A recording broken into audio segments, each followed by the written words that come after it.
এই তো না বিপদ তো না না তারপরে 1 ঘন্টা পর প্যান দিয়ে খাবি আমরা খালি দেব ভাতে খাবে পাতি লেবু চুরি করিস আমার কাছে পাতি লেবু আছে তারপরে 1 ঘন্টা পর একটা প্যান দিয়ে খাবো গড়া লেবু আছে ওই গড়া লেবু খাবো লইছো পাতি লেবু জাননিতে না লাগি না তুমি মার না আরে ব্লগ হয় ব্লগ আরে ইউটিউবে এই হটে আমি আবার সে শিবাজি ট্রাভেলসে ফোন করলি এসে আবার 8:50 ঢুকে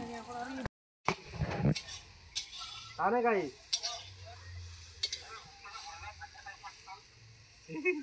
দেখ মাংস ভালো কষ্ট হবে এই তোর গাই বউ কয়েন তো তোছে বেটা গাই কয়েন গুলো বলে বেটা সেটা কোনো কয়নি আচ্ছা ঠিক আছে এর পরে ফিস্টে বিরিয়ানি হবে সমস্যা নেই ওই যে আমার ওই আগের বার লঙ্কা একসাথে দিয়ে দে একদম আগের বার দিয়ে নেবে হ্যাঁ এখন কেন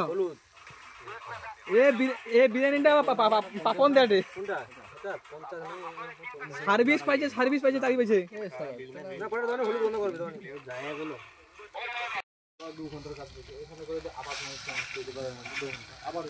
রাজু সে কাই করে ঘরে ঝিঝে দেখাতে ঝিঝে দেখাতে বউ চুরি দিয়ে মানে হাগাটা আবার মানুষ খাই না আবার